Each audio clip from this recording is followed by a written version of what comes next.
Well, if you like sci-fi or anything like that, Marvel, and you know what today is, that Star Wars celebration is going on, you know the teaser trailer just dropped. So let's talk about it.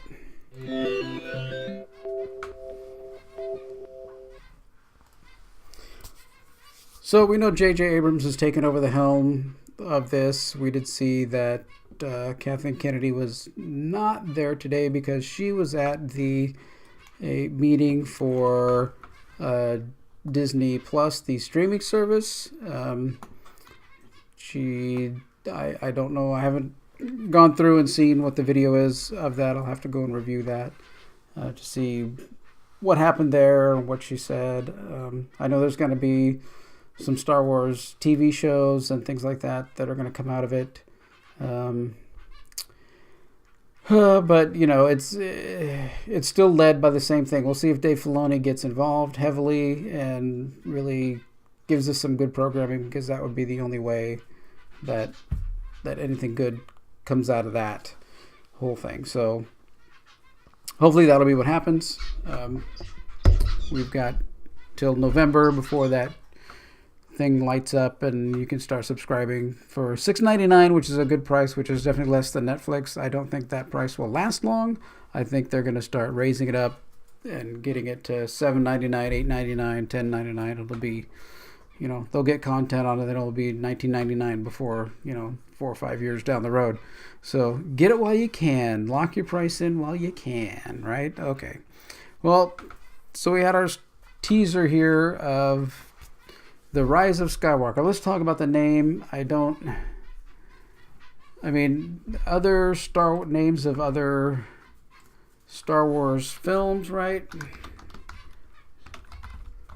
No, none of them have named any character or name really in themselves. So we have, A New Hope. Then the Empire Strikes Back. So we're talking about groups, right? We're talking about groups of things. So A New Hope, the group, the rebellion has a new hope. Then the Empire Strikes Back. The Empire is striking back. We're talking group things. Return of the Jedi. So the Jedi is another group coming back. The Phantom Menace. This ended up being probably Palpatine. He's the menace. That's coming up. So that could have been one, but it was more, the Trade Federation blockade and all that stuff, kind of a menace. Then Attack of the Clones, that's another group. And then Revenge of the Sith, that's another group, the Sith, right? Even The Force Awakens, that could be group-wise, even though it ended up being just one person, Rey. The Last Jedi now is, now these titles now, since Disney is more individual person oriented. The Force Awakens was specifically really talking about Rey, one person. The Last Jedi is kind of specifically talking about doing the dumbest thing they could ever do in Star Wars canon, which is to kill off Luke Skywalker. So now we have the Rise of Skywalker. I'm not thrilled.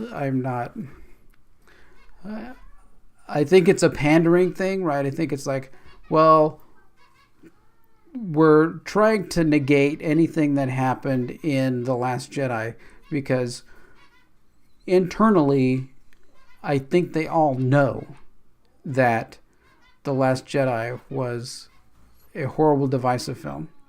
And I think they know that it kind of split the fandom. And just going through, the trailer and seeing, so let's start with the trailer. So it's, again, Rey here in her basic garb with the lightsaber. And then she goes on and she jumps and, I guess takes on by herself, attacking a TIE fighter. So we have not gotten rid of or done anything about the Mary Sue element, right? It's still there. It's still in full play. She can do anything. Oh, it's a TIE fighter. I'll just jump and stab it with my lightsaber. Whatever, big deal. And I'll probably do it right the first time because I'm Mary Sue, right? So I think that is still going to be in full play in this whole thing. We do get Kylo Ren putting his mask back on, because him taking his mask off was the dumbest thing that could have been done in The Last Jedi. So we're getting him to put his mask back on. So they're trying to correct things that they did that were stupid. And they're never going to come out and say, well, that was dumb. But they're going to try and do things in this to correct those things. So then we have, Billy D. Williams coming back and flying the Millennium Falcon. You need somebody there to be able to go woohoo as the Millennium Falcon goes and does things, since you killed off, again, Han Solo. But that was more, I think, a Harrison Ford thing. I think Harrison Ford wanted out after after The Empire Strikes Back. I don't think he didn't want to come back for the Return of the Jedi, even though they brought him back. I think they gave him enough money. I think he really wanted away from it, sooner. That's why he said, well, put me in carbonite and just get rid of me, kind of thing. And then they gave him enough money to, bring him back, kind of thing. So that was, I think, one of the things that he probably wanted in the first movie. It's like, okay, you can bring me back and do this movie, but just kill me off, get rid of me. I'm done with this stuff, right? So I have a Harrison Ford story about how he reacts towards fans. My wife, former old boyfriend, was working at Tower Records here in Los Angeles, and Harrison Ford came in, was purchasing some records, and I thought, this is like a long time ago, okay? This is probably in the 80s, and he was purchasing some records, and he was asked, my friend is an extreme, huge fan of yours. Would you, if I, had something here that, could you sign a little note to her? And he says, no, I don't sign any notes for anybody. I don't do any of that. Forget you. So he was a real jerk, real ass about it. I don't know that he's changed his ways at all. I don't know. I only know what the stories that I know, right? So he basically got his records shoved in a bag and thrown on the floor in front of him so he could pick him up and walk out, for being a jerk. So change or not change, he's not in Star Wars anymore now, so I guess he got what he wanted there too. So okay, so we have that quick clip of that flying around. Then we have the Princess Leia. Probably that's some of this is obviously from the other, it's archive footage from the other two movies, that they're editing and manipulating to get into this film. I don't know that I like it. I don't know that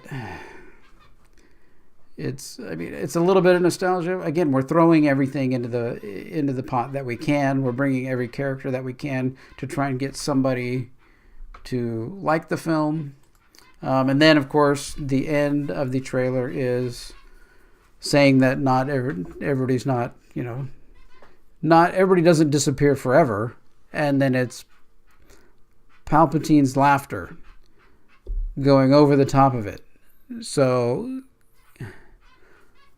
are they dragging that back up? Are they going as far as somehow he survived falling down the power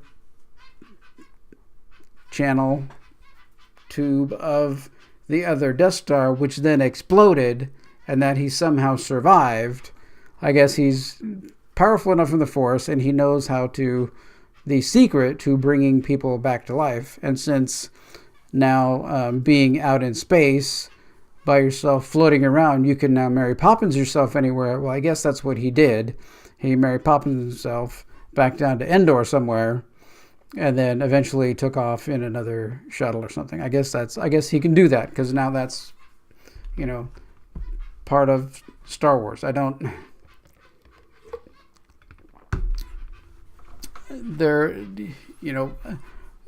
At some point in one scene, there's going to have to be a kitchen sink, because they're putting everything into it, even the kitchen sink, to try and get people to go see it. And I don't know that I'm buying it yet. right? You really are going to have to sell it. I mean, you are really, really going to have to sell me on this in order to make me watch this.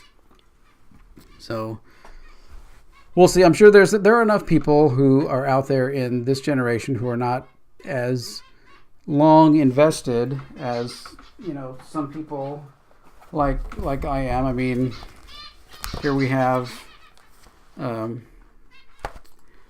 these are Star Wars cards from 30 years ago.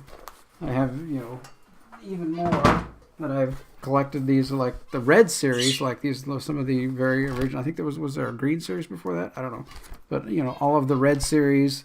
Here's yellow series. This is when I was in junior high school, right? So that's in the 70s, like shortly after. Here's some green series. There's also orange series. So, those are Battlestar Galactica. Sorry, those are wrong video. Battlestar Galactica, but that's how long I've been following Star Wars and how long it's been part of me, right? So, to start taking these things apart and really changing them around and dragging things up from everywhere to try and put things together. I mean, it's going to have to make sense somehow for all of that to happen, but we need a little sky cam so I can just calm down. I'll just take Buzz Lightyear and keep him there for safety. So anyway, those are kind of my thoughts on the trailer. I'm not buying it yet. I still see Mary Sue. I still see let's throw everything in there that we can to try and beg people to go to this film.